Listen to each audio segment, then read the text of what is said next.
ابھی ہمارے پاس بھائی صاحب ہیں فرحان بٹ. السلام علیکم فرحان صاحب, خیریت سے ہیں انشاءاللہ, ٹھیک ہیں آپ کا مائکروفون آف ہے, مائکروفون اپنا کھول دیں بھائی, آپ نے خود بند کیا ہوا, آپ کھل گیا جی, خیریت سے ہیں انشاءاللہ, مائکروفون اپنا کھول دیں فرحان بھائی, پھر بند ہو گیا آپ. جی میں نے نکال دیا سر. السلام علیکم ورحمۃ اللہ. علیکم السلام, علیکم السلام, خیریت سے ہیں؟ الحمدللہ محترم, میں ٹھیک ٹھاک, آپ سنائیں خیریت سے ہیں؟ اللہ تعالیٰ کا بڑا احسان ہے. کہاں سے کال فرمایا آپ نے فرحان بھائی؟ میں لاہور پاکستان سے. Thank you sir. داڑھی تو آپ کی بڑی ہے, مولوی ہیں کیا؟ ہاں جی سر. ماشاء اللہ. اصل میں 2009 میں اہل حدیث کو میں نے جوائن کیا. اس سے پہلے میں اہل سنت والجماعت ریلوی سے تعلق تھا میرا, کیونکہ میں نے اپنے آپ کو تھوڑا سا اس میں ریسرچ میں آیا تو لوگوں نے مجھے بولا کہ آپ جو ہے نا ریسرچ کریں, آپ کا نماز کا طریقہ جو ہے نا وہ حنفی ہے, حنفی طریقہ جو ہے نا وہ اس میں اسلام میں نہیں ہے. آپ جو ہے نا وہ جو رسول اللہ صلی اللہ علیہ وسلم کی جو صحیح جو نماز ہے نا اس کو اپنائیے. کچھ جو دوست احباب تھے میرے وہ اہل حدیث تھے, اور جہاں میں جاب کرتا تھا وہاں پہ انہوں نے مجھے گائیڈ کیا قرآن پاک کی تفسیر, قرآن پاک. انہوں نے یہی بولا تھا کہ جو چیز آپ کو قرآن پہ ملے اور جو صحیح حدیث میں ملے آپ نے اس کو مانا. ٹھیک ہے سر. اور میں نے اس کے حساب سے پھر اپنے آپ کو جو ہے نا وہ کیا اسے کہتے ہیں کہ ریسرچ شروع کی. تو میں نے دیکھا کہ اہل حدیث لوگوں کو میں نے کافی پاس پایا. اس وجہ سے محترم جناب میں جو ہے نا وہ آج نماز کا جو طریقہ ہے نا وہ میں اہل حدیث کی طرف. اب میں جس علاقے میں رہتا ہوں ہمارے علاقے میں مسجد بھی ہے اہل تشیعوں کی, تو میں نے مولانا اسحاق صاحب کو بھی سنا کافی. تو مولانا اسحاق صاحب نے جو ہے وہ ہمارے اہل حدیثوں کے بہت بڑے عالم تھے, ان کے جنت الفردوس میں جگہ تھے, اب وفات پا چکے ہیں. ان سے تقریر میں نے سنی اور ان کی تقریر میں مجھے یہ ملا کہ انہوں نے بولا کہ یار سب لوگ جو ہے نا وہ مسلمان ہیں, یہ جو فرقہ جو بنائے گئے نا یہ ہمارے اپنے بنائے گئے, بعد میں بنے. اچھا محترم, میرے سوالات ہیں کچھ اہل تشیع کے بارے میں. میں اہل تشیع کی مسجد میں 3-4 مسجدوں میں گیا ہوں, مجھے وہ میرے مطابق مجھے تسلی بخش میرے جواب میں. میں آپ کو سنتا رہتا ہوں, آپ کو یوٹیوب پہ سنتا رہتا ہوں میں, تو میری دلی خواہش ہوئی کہ میں آپ سے بات کروں, تو اللہ نے آج بہت مہربانی آپ کی, بہت مہربانی. تو سر میں اپنا سوالات سر میں شروع کروں سر؟ بسم اللہ بسم اللہ. اچھا سر, پہلا میرا سوال یہ ہے کہ اہل تشیع میں کافی چیزیں جو ہیں وہ ثابت ہیں ہماری کتب سے. اب ایک چیز ہے جی ماتم. یہ ماتم کہاں سے ثابت ہے سر؟ یہ تو بدعت نہیں ہے کیا؟ کیونکہ ماتم جو ہے وہ نہ رسول خدا صلی اللہ علیہ وسلم کے دور میں ہوا, نہ کسی صحابہ کے دور میں ہوا, نہ امام حسین کے دور میں ہوا. پھر یہ کب سے سر شروع ہوا؟ تو کیا یہ اسلام کے بعد کی آنے والی بات یہ چیز نہیں ہے کیا؟ دیکھیں یہ کہ رسول پاک صلی اللہ علیہ وسلم امام حسین علیہ السلام کے دیکھیں پہلی بات یہ ہے کہ ماتم کی وجہ نہیں بنتی ہے رسول پاک صلی اللہ علیہ وسلم کے حیات اقدس میں. آپ سن لیں, آن لائن سن لیں, میں واپس آتا ہوں آپ کی طرف ایک منٹ کیونکہ آپ کو سنائی دے, تو آپ تسلی سے سن لیں. دیکھیں رسول پاک صلی اللہ علیہ وآلہ وسلم کے حیات اقدس میں امام حسین علیہ السلام زندہ ہیں, ابھی مصیبت نازل نہیں ہوئی ہے ان کے فرزند پر. لیکن لذا اگر رسول پاک صلی اللہ علیہ وسلم اس وقت بہت زیادہ شدید طور پہ ماتم کا اظہار نہ کریں تو یہ سمجھنے والی بات ہے, ابھی مصیبت نازل نہیں ہوئی. لیکن آپ کے کتب میں بہت ہے کہ رسول پاک صلی اللہ علیہ وسلم زور زور سے وہ روتے تھے امام حسین علیہ السلام کی مصیبت. خاک کربلا جبرائیل ان کے لیے لے کے آتا تھا اور خاک کربلا کو وہ چومتے تھے, روتے تھے, بلند آواز سے روتے تھے, صیحہ نکال کے روتے تھے. یہ سب آپ کے کتب میں موجود ہے.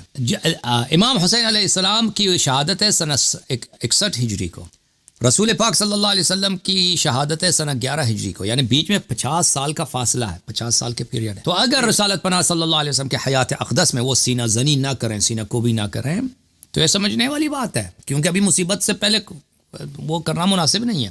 دیکھیں اہل بیت علیہم السلام کے احادیث میں مصائب کے نزول کے بعد یہ فراوان ملتا ہے کہ اہل بیت علیہم السلام نے اپنی شیعوں کو حکم دیا, ائمہ اطہار علیہم السلام نے شیعوں کو حکم دیا کہ امام حسین علیہ السلام کے غم کا اظہار کریں اور مجالس کا انعقاد کریں, اور اس میں جو مرثیے والے اشعار ہیں اس کو پڑھا کریں اور رویا, اور اس غم میں بے قراری کا اظہار کریں, یعنی جزع کا اظہار کریں. لفظ جزع جو ہے ایک عام لفظ ہے, اس لفظ جزع بے قرار ہو جانا اس غم میں, سینے پہ مارنا اس میں آ جاتا ہے, سر پہ مارنا آ جاتا ہے, چہرے پہ مارنا آ جاتا ہے. تو یہ ہم جو ماتم کرتے ہیں یہ اہل بیت علیہ السلام کا حکم ہے, کیونکہ اہل بیت علیہ السلام نے اس غم میں بے قرار اور بے تاب ہونے کا حکم, اور محبت کا تقاضا بھی یہی ہے رسول اللہ صلی اللہ علیہ وسلم اہل بیت علیہ السلام کہ ان کے غم پہ ہم روئیں اور ان کے غم پہ ہم ماتم کا اظہار کریں. ٹھیک ہے نا میرے بھائی, سمجھ آئیے؟ جی جی جی. اچھا سر, مجھے یہ بتائیے گا ایک احادیث میں یہ بھی آتا ہے کہ اپنے منہ پہ تماچا مارنا اور نوحہ کرنا سے نبی کریم صلی اللہ علیہ وسلم نے خود منع فرمایا. یہ ہماری کتب میں ہے. تو کیا یہ سر یہ صحیح بات ہے؟ دیکھیں مجھے نہیں معلوم آپ کی کتب میں کیا، اس مسئلے میں میرے ذہن میں نہیں ہے کہ آپ کی کتب میں ہوگا. وہ عام لوگوں کے لیے ہے، عام لوگوں کے لیے ہے. لیکن امام حسین علیہ السلام کے غم میں اہل بیت علیہم السلام نے اور اپنے غم میں بے تابی کا، بے قراری کا انہوں نے حکم دیا ہے. جی ہاں، اپنے شیعوں کو.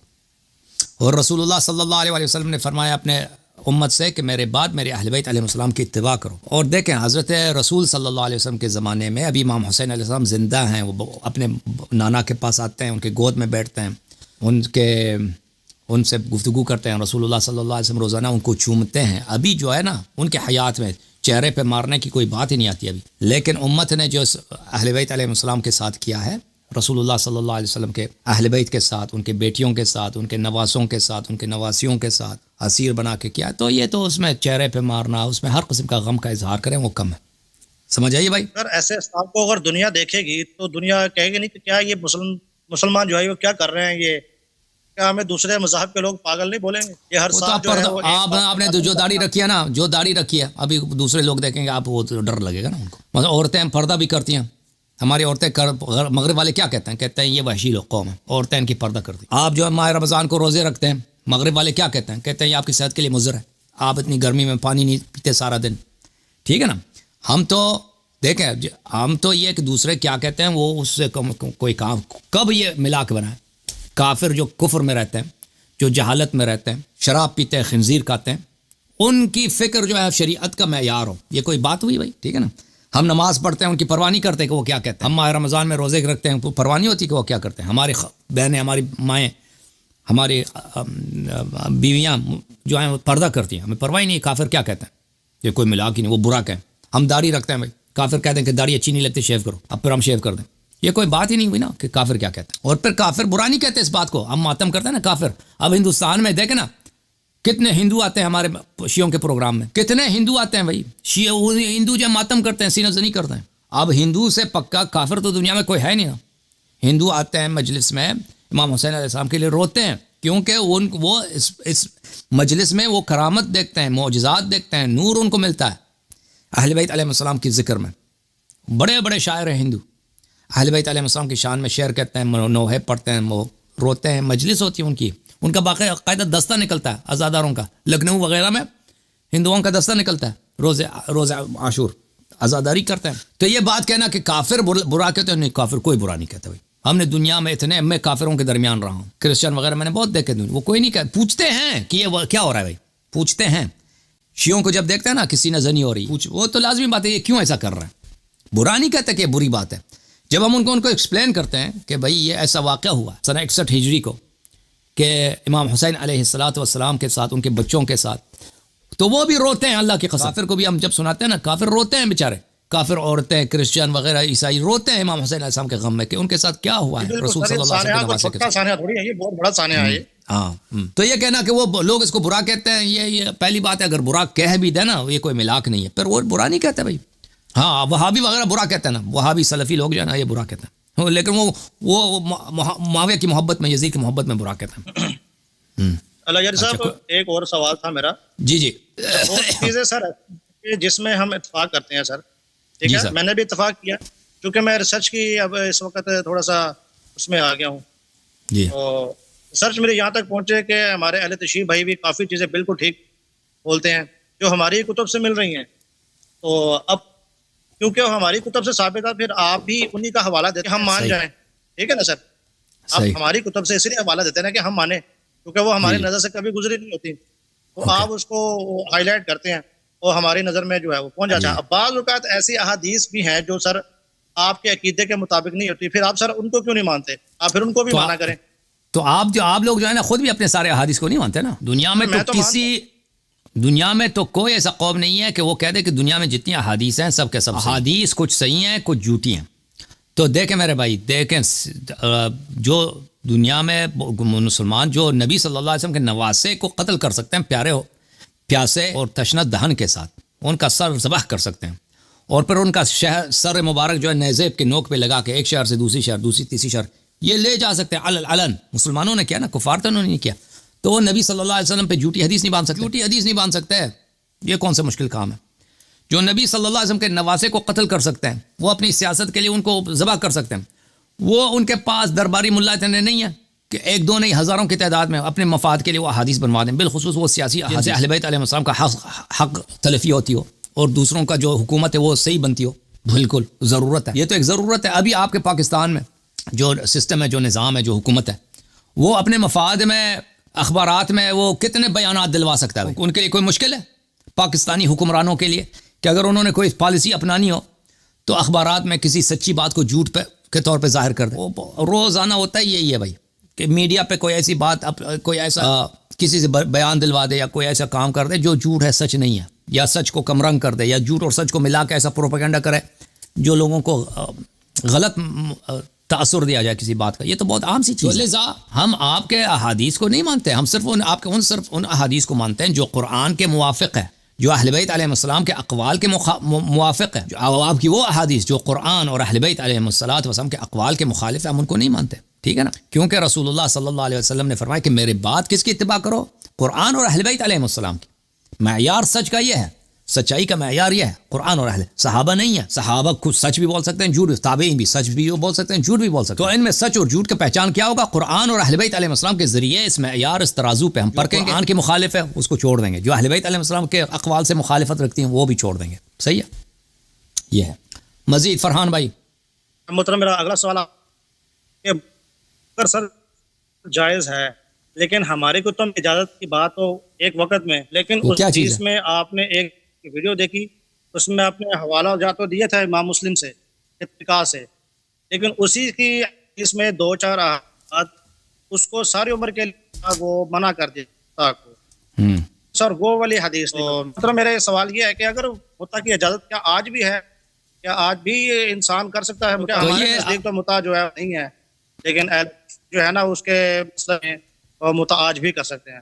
آیا کہ سر یہ انسانی عقل کے بھی خلاف نہیں ہے؟ یہ بات دیکھیں میرے بھائی, متع کے متعلق آپ کے احادیث مختلف ہیں. ٹھیک ہے نا, بعض احادیث میں ہے کہ رسول اللہ صلی اللہ علیہ وسلم نے اس کو حرام نہیں بنایا, بعض آپ کے احادیث میں یہی ہے, اور قرآن نے بھی حرام نہیں بنایا, عمر نے حرام بنایا. ٹھیک ہے نا, بعض احادیث میں آپ لوگوں کی یہ ہے, وہ بہت کم احادیث ہیں کہ رسول اللہ صلی اللہ علیہ وسلم نے اس کو حرام بنایا. تو یہ ان میں اختلاف ہے. قرآن مجید میں متع کی حرمت کی کوئی آیت نہیں ہے, متع کی حلیت کی آیت ہے, متع کی حرمت کی آیت نہیں ہے قرآن مجید. ٹھیک ہے نا, تو اب یہاں پہ کون سی احادیث صحیح ہیں کہ کیا متع حلال تھا پھر اس کو حرام بنایا گیا؟ آپ جو کہتے ہیں نا عقل کے خلاف ہے, عقل کے خلاف کیسے ہو سکتا ہے جب آپ خود کہتے ہو کہ یہ حلال تھا؟ ٹھیک ہے نا, حلال تھا تو کیسے پھر اس کو حرام بنا دیا؟ تو ایک چیز کو جو عقل کے خلاف اس کو کیسے حلال, وہ کیسے حلال, شروع میں کیسے حلال تھا؟ ٹھیک ہے نا, کیسے شروع میں حلال تھا؟ اور صحابہ کی ایک بہت بڑی تعداد, ان کے اقوال, ان کے روایات موجود ہیں کہ رسول اللہ صلی اللہ علیہ وسلم نے اس کو حرام نہیں بنایا, عمر نے حرام بنایا. تو یہ وہ قلیل روایات جو آپ کی کتب میں ہیں کہ رسول صلی اللہ علیہ وسلم نے اس سے منع کیا, وہ بہت کم ہے, نادر ہیں, شاذ ہیں. اکثر میں یہی ہے کہ عمر نے اس کو منع کیا تھا, متعۃ النساء کو اور اسی طرح متعۃ الحج کو. ٹھیک ہے نا میرے بھائی. اچھا میں اس بھائی کو دوبارہ لے کے آتا ہوں. جی بسم اللہ. جی فرحان بھائی. اچھا محترم, میرا سوال یہ تھا کہ جیسے متع کے بارے میں آپ نے بولا کہ پہلے حلال تھا پھر حرام ہو گیا نا, میں نے بولا آپ کو, تو شراب کے بارے میں تو یہی تھا نا, وہ پہلے حرمت تھی اس کی, لوگ پیتے تھے, صحابہ کرام پیتے تھے, نہیں بعد میں بھی شراب کو جو حرمت کی گئی, شراب شروع سے تھا نا, شراب اسلام سے پہلے تھا, اس کی حرمت نہیں آئی تھی. متع رسول اللہ صلی اللہ علیہ وسلم نے خود نکاح, اجل کے ساتھ نکاح کرنے کی حکم دیا تھا.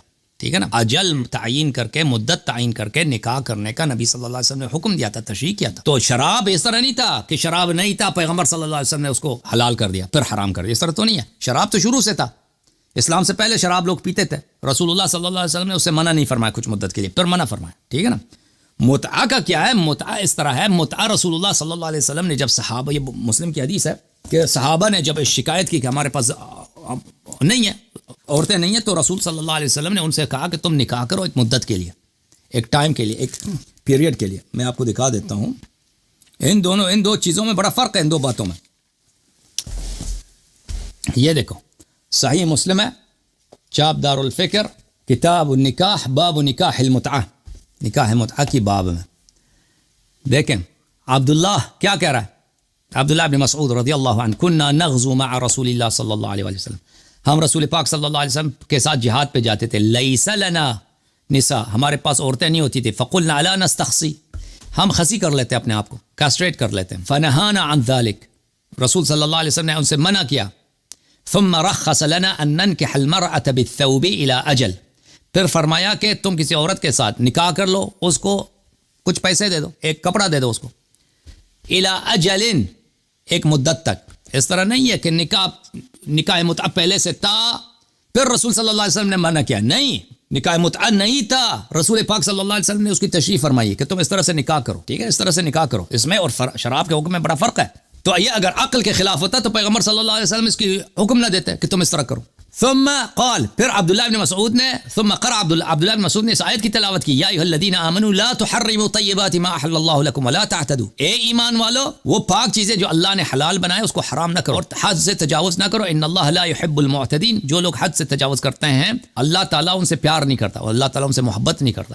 یہ آیا کیا کہہ رہا ہے عبداللہ ابن مسعود؟ کیا کہہ رہے ہیں؟ کہہ رہے ہیں کہ اللہ نے اس کو حرام نہیں کیا، واضح طور پر آیا کی تلاوت یہ بتا رہا ہے. عبداللہ ابن مسعود فرما رہے ہیں کہ یہ نکاح جو کبھی حرام نہیں ہوئی ہے. پھر دوسرا بھی اسی طرح احادیث ہیں. اچھا، جابر ابن عبداللہ و سلمہ ابن اکوع کہتے ہیں خرج علینا منادی رسول اللہ صلی اللہ علیہ وآلہ فقال ان رسول اللہ صلی اللہ علیہ وآلہ قد اذن لکم ان تستمتعوا یعنی متعۃ النساء.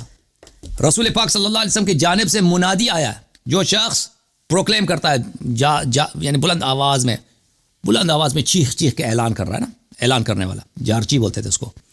وہ آیا، وہ کیا کہتا ہے رسول اللہ صلی اللہ علیہ وسلم نے آپ کو اجازت دی ہے کہ متعہ کرو، عورتوں کے ساتھ متعہ کرو. یہ شراب کی طرح نہیں ہے. شراب اس طرح ہے کہ پہلے اسلام سے پہلے لوگ شراب پی رہے ہیں، ابھی مسلمان ہوئے ہیں پھر بھی شراب پی رہے ہیں، پھر رسول اللہ صلی اللہ علیہ وسلم نے منع کیا. متعۃ النساء ایسا ہے کہ متعۃ النساء نہیں ہے، پیغمبر صلی اللہ علیہ وسلم کہتا ہے متعہ کر لو. ٹھیک ہے نا. پھر ملاحظہ کریں، ابن عباس و ابن زبیر اختلفا فی المتعتین، عبداللہ ابن عباس اور عبداللہ ابن زبیر دونوں نے اس مسئلے پہ اختلاف کیا آپس میں. یہ عبداللہ ابن زبیر کی حکومت کا زمانہ ہے مکہ میں، سنہ 62 63 64 ہجری کے بعد. آپس میں اختلاف. عبداللہ ابن عباس کہہ رہا ہے متعۃ النساء متعۃ الحج دونوں جائز ہیں، ابن زبیر کہہ رہے ہیں جائز نہیں ہے. اچھا، جابر نے کہا فعلناہما مع رسول اللہ صلی اللہ علیہ وآلہ ثم نہا عنہما عمر، کہتے ہیں ہم رسول پاک صلی اللہ علیہ وسلم کے زمانے میں کرتے تھے، جس نے منع کیا وہ عمر ہے، عمر نے منع کیا. سمعت جابر کہتے تھے كنا نستمتع بالقبضة من التمر والدقيق الأيام على عهد رسول اللہ صلی اللہ علیہ وسلم و ابی بکر. رسول صلی اللہ علیہ وسلم و ابو بکر کے زمانے میں ہم متعہ کرتے تھے، ایک مٹی بھر مثلا ایک مشت آٹا دیتے تھے کسی عورت کے ساتھ، متعہ کرتے تھے پیسے دے کے، آٹا دے کے یا مثلا کھجور دے کے، تھوڑا سا کھجور متعہ ہو جاتی تھی. آپ جو کہتے ہیں عقل کے خلاف ہے، دیکھیں یہ اسلام کا حکم ہے، نبی صلی اللہ علیہ وسلم کا حکم ہے، جو صحابہ کرتے تھے آپ کہتے ہیں عقل کے خلاف. اچھا، عمر ابو بکر کے زمانے میں بھی تھا. حتی نہا عنہ عمر فی شأن عمرو بن حریث، پھر عمر نے بعد میں منع کیا، ٹھیک ہے نا. جس نے منع کیا تھا وہ عمر بن خطاب تھا، رسول صلی اللہ علیہ وسلم نہیں تھے. صحیح ہے بھائی، سمجھ آئیے؟ یعنی کہ یہ ابو بکر صدیق رضی اللہ تعالیٰ عنہ کے دور میں بھی یہ متعۃ النساء ہوتا رہا ہے، متعۃ النساء متعۃ الحج دونوں. اچھا محترم، میرا سوال ختم ہو گیا بھائی، سوال آپ کے. نماز کا طریقہ سر مجھے بتا دیجیے. جی، اللہ تعالیٰ آپ کو جزائے خیر دے. سر مجھے تھینک یو سر، اللہ آپ کو بتا دیجیے کہ نماز جو ہے وہ چھوڑ کر پڑھنا چاہیے. نماز کیا کرنا چاہیے؟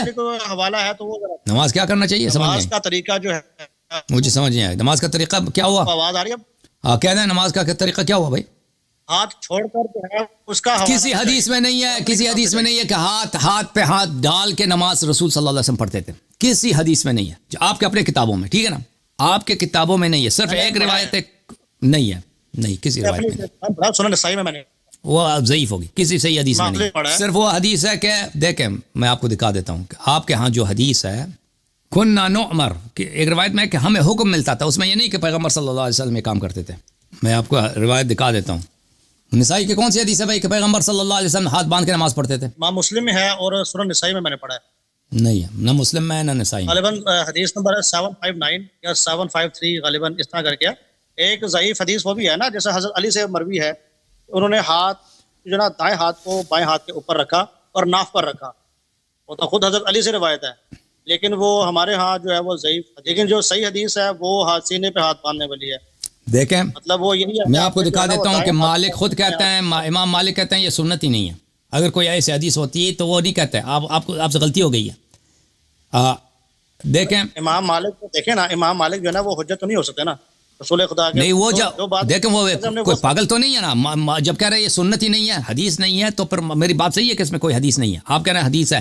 جو حدیث ہے وہ یہ ہے کہ ایک صحابی کہتے ہیں کننا نؤمر، ہمیں حکم ملتا تھا کہ ہم نماز میں جو ہے ہاتھ پہ ہاتھ رکھ کے نماز پڑھیں. لیکن اس میں یہ نہیں ہے حکم دینے والا کون تھا، کہ آپ ہمیں حکم ملتا تھا کہ ہم کننا نؤمر، ہمیں حکم ملتا تھا کہ ہم ہاتھ پہ ہاتھ باندھ کے نماز پڑھیں. ہو سکتا ہے وہ صحابہ ہوں، مثلا عمر کے زمانے کی بات کر رہا ہوں، وہ یہ تو نہیں کر رہا کہ رسول اللہ صلی اللہ علیہ وسلم ہمیں حکم دیتے. جو رسول پاک صلی اللہ علیہ وسلم کے احادیث ہیں اس میں ان کے نماز پڑھنے کے طریقہ آپ کے کتب میں، اس میں یہ نہیں کہ وہ ہاتھ پہ ہاتھ ڈال کے نماز پڑھتے، اس میں ذکر ہی نہیں ہے.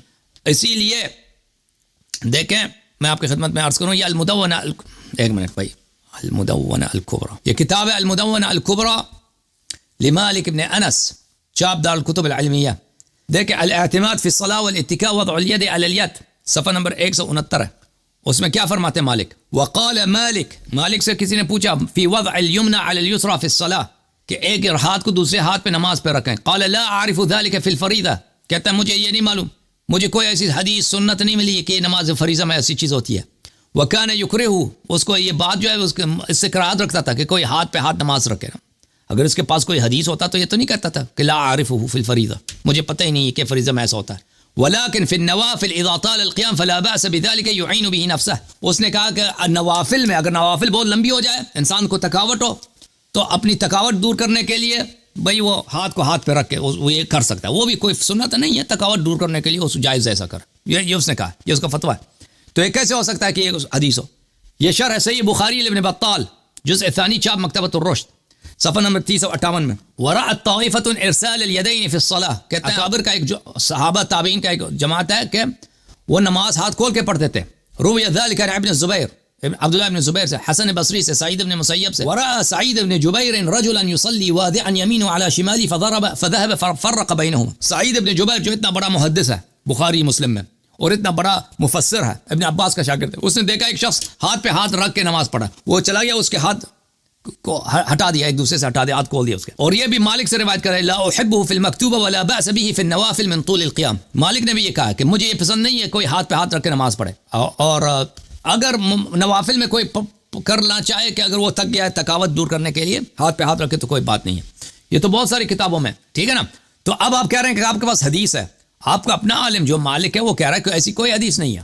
آپ جس حدیث کی طرف اشارہ کریں مسلم میں تو قطعا نہیں ہے، مسلم میں تو کوئی حدیث نہیں. نسائی میں جو حدیث کی طرف اشارہ کر رہے ہیں اس میں بھی مجھے نہیں لگتا کہ کوئی حدیث ہے. یہ وہی صحابہ کا قول ہے کہ ہمیں حکم ملتا تھا، ہمیں پتہ ہے کہ ان کو حکم ملتا ہوگا صحابہ کو، لیکن یہ خلفاء کے زمانے کا ہے، نبی صلی اللہ علیہ وسلم کے زمانے کا نہیں ہے.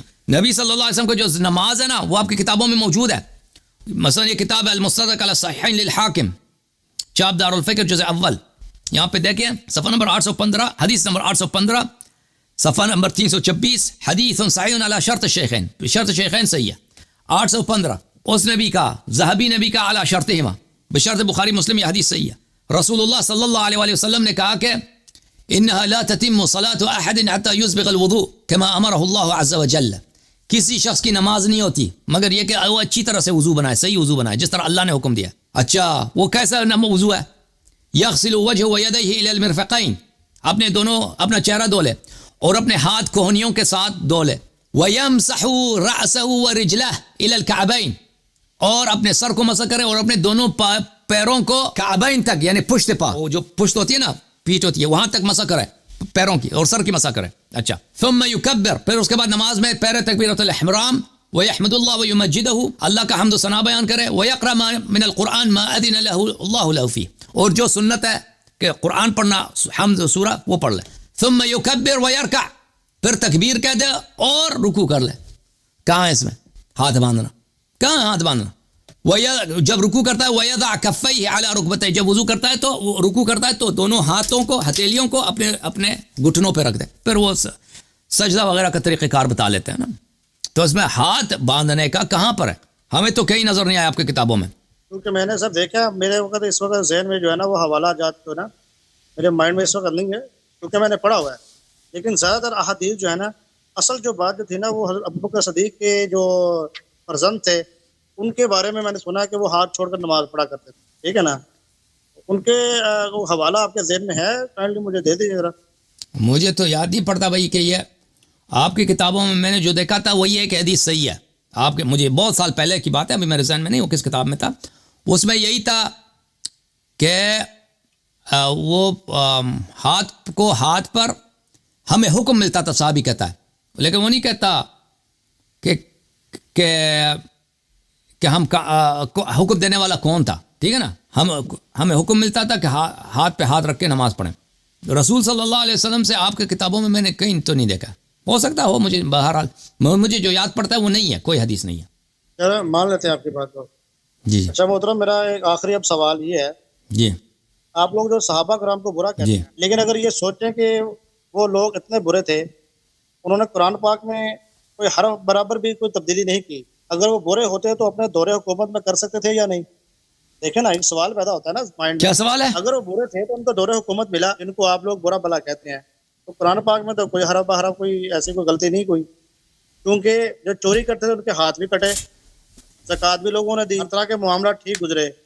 جب ان کے دور حکومت میں رسول خدا صلی اللہ علیہ وسلم کی جو شریعت تھی اس میں انہوں نے کوئی چینجنگ نہیں کی, سب چینج کیا, کیسے برا کہتے, ٹھیک ہے سر.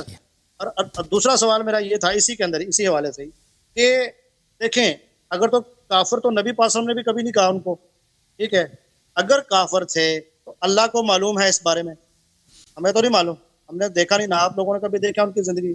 اور اگر اللہ کی نظر میں کافر نہ ہوئے اور اگر ہم نے ان کو اپنی زندگی میں کافر کہنے لگے, تو کیا سر ایک حدیث میں ہم کافر نہ ہو جائیں گے؟ ایک حدیث میں آتا ہے نا کہ دیکھیں رسول اللہ صلی اللہ علیہ وسلم کے احادیث میں, دیکھیں ہمارے کتب میں یہ تو بہت زیادہ ہے. دیکھیں آپ لوگوں کی جو احادیث ہیں یہ دربار کی جمع شدہ احادیث ہیں, ٹھیک ہے نا. آپ کا جو مذہب ہے یہ خلافت کا مذہب ہے, بنی امیہ بنی عباس کے دور کے آپ کے محدثین سب ان کے علماء ہیں, درباری علماء ہیں, تو لازمی بات ہے یہ ان کے سیاست کے موافق حدیث نقل کریں گے. ان کے سیاست کے مخالف بات نہیں کر رہا سر, میں نے بنی امیہ کی بات, حضرت ابوبکر صدیق کی خلافت, حضرت عمر کی خلافت, حضرت عثمان, میں آپ کے احادیث کی بات کر رہا ہوں بھائی. آپ کے احادیث جو آپ تک پہنچی ہے نا, آپ کے احادیث ابوبکر کے زمانے میں تو نہیں لکھی گئی ہے نا, بنی امیہ کے فلٹر سے اور بنی عباس کے فلٹر سے گزر گئے ہیں. جن لوگوں نے آپ کے احادیث نقل کی ہے ہر نسل میں, یہ بنی امیہ اور بنی عباس کے درباری ملا تھے یہ لوگ, اور جنہوں نے یہ احادیث لکھی ہیں یہ ان کے زمانے میں لکھی ہے. اور آپ کا مذہب سرکاری مذہب جو درباری مذہب ہے وہی ہے, تو آپ کے کتب میں لازمی بات ہے وہ احادیث جو دربار کے سیاست سے مخالف ہو وہ تو نقل نہیں ہوگا نا. آپ کہتے ہیں کہ رسول اللہ صلی اللہ علیہ وسلم نے ان کو واضح طور پہ کافر کہا, وہ آپ کی کتابوں میں نہیں. اگر آپ کی کتابوں میں نہیں ہے تو اس کا مطلب یہ نہیں کہ پیغمبر نے نہیں بولا ہے, کیونکہ آپ لوگ صرف وہی نقل کریں گے جو ان کے سیاست سے متعارض نہ ہو, جو ان کے سیاست کے مخالف ہو وہ تو نقل نہیں کریں گے آپ کے علماء. انہوں نے اپنا قتل کرانا ہے کیا؟ بلکہ آپ کے علماء تو یہ جو ان کے سیاست کے نفع میں اگر جھوٹی بھی کوئی حدیث ہو اس کو صحیح بنا کر پیش کریں گے, ان کا فریضہ ہی یہی ہے, کیونکہ درباری ملا جو ہیں وہ. تو یہ کہنا کہ رسول اللہ صلی اللہ علیہ وسلم نے ان کی تکفیر نہیں کی ہے یہ غلط بات ہے. اس طرح بہت سوالات ذہن میں آ جاتے ہیں. آپ کی کتابوں میں کس منافق کے متعلق یہ ہے کہ رسول اللہ صلی اللہ علیہ وسلم نے منافق کو منافق بولا ہے؟ اتنے آیات ہیں قرآن میں منافقین کے متعلق, کتنے احادیث ہیں آپ کے پاس کہ رسول اللہ صلی اللہ علیہ وسلم نے فرمایا یہ منافق جو اس آیت میں اس کا مراد کون ہے, ٹھیک ہے نا. یہ تو نہیں ہے آپ کی کتابوں میں, یہ باتیں اگر آپ کی کتابوں میں نہیں, اس کا مطلب یہ نہیں کہ پیغمبر صلی اللہ علیہ وسلم نے بولا نہیں ہے. دیکھیں آپ کی کتابوں سے جو ہم آپ کے دیکھیں اگر ہم ثابت کرتے ہیں آپ کی کتاب سے کہ ابوبکر نے یا عمر نے رسول اللہ صلی اللہ علیہ وسلم کی توہین کیا بھائی, تو ختم ہے. ضروری نہیں ہے اب اس کے بعد ہم یہ بھی دکھائیں کہ توہین کرنے کے بعد پیغمبر نے نہیں بولا جی ہاں اس سے میرے توہین کی یہ کافر, کیونکہ اس کی ضرورت ہے. ہمیں پتہ ہے کہ توہین کرنے والا کوئی بھی نبی کا صلی اللہ علیہ وسلم کا وہ کافر ہے, ٹھیک ہے نا. اب آپ کی کتابوں میں ہے کہ ابوبکر عمر جنگ سے بھاگ گئے, جب قرآن کی آیت ہے رسول اللہ صلی اللہ علیہ وسلم کی حدیث ہے کہ جو جنگ سے بھاگتا ہے وہ جہنمی ہوتا ہے. اب اس کے بعد ہمارے پاس کوئی دوسری حدیث لانے کی ضرورت نہیں ہے کہ ہم آپ کی کتاب سے یہ بھی دکھا دیں کہ جنگ سے بھاگ گیا تھا, بھاگنے کے بعد پیغمبر نے فرمایا کہ جی ہاں یہ جہنمی ہے, یہ ابوبکر عمر جہنمی. یہ کوئی ضروری نہیں ہے بھائی, اگر ہوتا بھی آپ لوگ نقل نہیں کرتے, لیکن ہمارے کتابوں میں یہ موجود ہے یہ چیزیں, کیونکہ ہم نے اہل بیت علیہ السلام سے حدیث لی, دربار سے نہیں لیا, تو ہمارے پاس حدیث بہت زیادہ ہے شیخین کے متعلق, ٹھیک ہے. اور پھر آپ کا یہ کہنا کہ ان کی خلافت بہت اچھی تھی, یہ بھی آپ کی غلط فہمی ہے. انہوں نے شریعت کے تمام احکام چینج کر دیے, بھائی یہ دیکھو آپ کے خود صحابہ نے خود شہادت دی. یہ کتاب صحیح بخاری چاپ دار الفکر, یہ کتاب صفحہ نمبر 161 ہے, ملاحظہ کریں صفحہ نمبر 650 میں سمعت ام الدرداء تقول ام الدرداء کہتے ہیں ابو درداء میرے پاس آئے، وہ بڑے غصے میں تھے. قلت ما اغضبك، میں نے کہا کیوں آپ غضب میں ہیں؟ قال والله ما اعرف من امتی محمد صلی اللہ علیہ وسلم شيئا الا انهم يصلون جميعا. مجھے امت محمد صلی اللہ علیہ وسلم کی شریعت کی کوئی بات میں نظر نہیں آتی مگر یہ کہ بس یہ نماز جماعت ان کے پاس ہے. یہ کہ اس کا ترجمہ دیکھ لیں، تفہیم البخاری، صحیح بخاری کی شرح و ترجمہ. کس کی روایت تصنیف ہے؟ مولوی ظہور الباری اعظمی فاضل دارالعلوم دیوبند، جلد اول حصہ اول، اردو بازار کراچی میں چھپی ہے. یہاں پہ ملاحظہ فرمائیے اسی حدیث کے ترجمے میں کیا فرماتے ہیں. اچھا میں اس کو فل پیج کر دیتا ہوں 1 منٹ کے لیے، ٹھیک ہے. ام درداء سے سنا، ام درداء کیا کہتی ہیں؟ آپ نے فرمایا کہ ایک دفعہ مرتبہ ابو درداء آئے بڑے غضبناک ہو رہے. میں نے پوچھا کیا بات ہوئی؟ فرمایا محمد صلی اللہ علیہ وسلم کی شریعت کی کوئی بات اب نہیں پاتا سوا اس کے کہ جماعت کے ساتھ نماز پڑھ لیتے ہیں. ٹھیک ہے نا؟ ہاں بھائی، سب انہوں نے چینج کیا نہیں کیا؟ چینج کیا نہیں کیا؟ اچھا آپ چلتے ہیں. یہ صحیح بخاری ترجمہ اور شرح کے ساتھ نعمانی کتاب خانہ میں چھپی ہے. علامہ وحید الزمان صاحب کا ترجمہ اور شرح. ابو درداء میرے پاس آئے، وہ بڑے غصے میں تھے. میں نے پوچھا کیوں غصے میں؟ انہوں نے کہا خدا کی قسم میں دیکھتا ہوں حضرت صلی اللہ علیہ وسلم کے وقت کا کوئی کام باقی نہیں رہا، بس یہ رہ گیا کہ لوگ مل کر نماز پڑھ لیتے ہیں. لوگ مل کر کیا کرتے ہیں؟ نماز پڑھ لیتے ہیں. یہ صحیح بخاری ہے حافظ حماد صاحب کے ترجمے کے ساتھ، جلد نمبر 5 صفحہ نمبر ہے 65. ولم يجمع القرآن غیر 4 ابو الدرداء ومعاذ بن جبل وزید بن ثابت وابو زید ونحن ورثنا. انس نے کہا کہ رسول پاک صلی اللہ علیہ وسلم نے جب وفات پائی صرف 4 صحابہ کرام قرآن کے حافظ تھے. ابو الدرداء معاذ بن جبل حافظ تو نہیں، جمع کیا تھا، اور ابو درداء انہی میں سے ایک تھے. ٹھیک ہے نا؟ ابو درداء کی فضیلت. اب یہ ابو درداء کہ صرف 4 صحابی ہیں جن کو قرآن آتا تھا، ان میں سے ایک ہے. اب اس کا مطلب کیا ہے اس جملے کا جو انہوں نے بولا؟ یہ کتاب فتح الباری بشرح صحیح البخاری چاپ دار المعرفہ دیکھیں، اسی حدیث نمبر 650 کے شرح میں حافظ ابن حجر کیا کہتے ہیں؟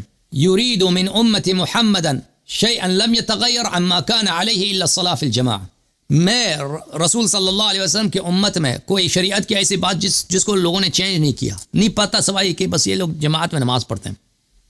یصلون جميعا ای مجتمعین، یعنی جماعت کے ساتھ پڑھتے ہیں. ومراد ابو الدرداء ان اعمال المذکورین حصل فی جمیعها النقص والتغییر الا التجمیع فی الصلاة، کہ مسلمانوں کے اعمال میں تغییر اور نقصان کمی بیشی آ گئی ہے مگر یہ نماز بس پڑھتے ہیں، جماعت ہوتی ہے.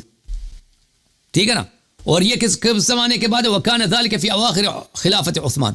کہتے ہیں یہ امر ایک نسبی بات ہے کہ لوگوں نے چینج کیا. نبی صلی اللہ علیہ وسلم کے زمانے کی ایک بات ہے، پھر ثم کان فی زمن الشیخین، شیخین کے زمانے میں تبدیلی آ گئی ہیں، اور پھر ابو درداء کے آخری زمانے میں، عثمان کے زمانے میں وفات ہو گئی ہیں. ٹھیک ہے نا؟ تو جو شخص عثمان کے زمانے کو پایا وہ کہتا ہے نبی صلی اللہ علیہ وسلم کے زمانے میں جو احکام دین تھے وہ سب کے سب چینج ہو گئے. صحیح ہے بھائی؟ اور بھائی فرحان بھائی کافی ہے بھائی، سوال ہو گیا آپ کا؟ مزید کچھ کہنا؟ یہ سوال پہ آپ کی بات سے ہی پیدا ہو گیا جو میں نے آپ سے پہلے کیا. آپ نے یہ حوالہ تو دیا اور آپ نے مانا، اور آپ مجھے بھی منوانے کی کوشش تو کی آپ نے ماشاءاللہ. آپ کہہ رہے ہیں جی یہ کتاب میں ہے جی وہ فلاں ہو، اور نماز کا طریقہ، نماز کے علاوہ اب یہ وہی ہیں، یہ وہی حوالہ جات ہیں جو آپ نے بولا کہ فیکٹریاں لگتی، ملازم کی جو تھی وہ فیکٹری تھی نا، ان کے خلاف بولتے. سر اس کے میں اس پہ حدیث پہ کیا کروں؟ کیا مطلب اس کا؟ نماز کیا مطلب؟ انہوں نے کہا کہ شریعت کے تمام احکام چینج کر دیے ہیں، بس یہ لوگ نماز جماعت ہوتی ہے ان کی. نہیں فرمایا کہ نماز صحیح ہے، نہیں فرمایا کہ نماز کو چینج نہیں کیا، بس نماز جماعت پڑھتے ہیں بس. یعنی صرف نام کے مسلمان ہیں، باقی ان کے سب احکام چینج کر دیے ہیں. اور چینج کون کرتا ہے بھائی؟ چینج عام مسلمان نہیں کرتے تھے، چینج خلفاء کرتے تھے. جو حاکم وقت ہے وہی احکام میں چینج لا سکتا ہے، باقی لوگوں کو اتنی ضرورت تو نہیں ہے. وہ عمر ہی کی بات کر رہا ہے، عثمان کی بات کر کے انہوں نے تمام احکام چینج کیے. چینج کیے. اب آپ کہتے ہیں نا کہ یہ غلط حدیث ہے، آپ لوگوں کا اجماع ہے کہ یہ حدیث صحیح ہے، اور یہ اہل بیت علیہ السلام کے فرمان کے مطابق ہے، اور رسول صلی اللہ علیہ وسلم کی سنت قطعیہ کے مطابق ہے کہ پیغمبر صلی اللہ علیہ وسلم نے فرمایا کہ میرے بعد 2 چیزوں کی اتباع کرو گے کبھی گمراہ نہ ہو جاؤ گے، قرآن اور اہل بیت علیہ السلام. صحابہ نے قرآن اہل بیت علیہ السلام کو چھوڑا تو سب چیزوں میں گمراہ ہو گئے نا، سب احکام دین چینج کر دیا انہوں نے. بہت مہربانی، بہت اوکے، تھینک یو سر، اللہ آپ کو جزائے خیر دے، بہت مہربانی.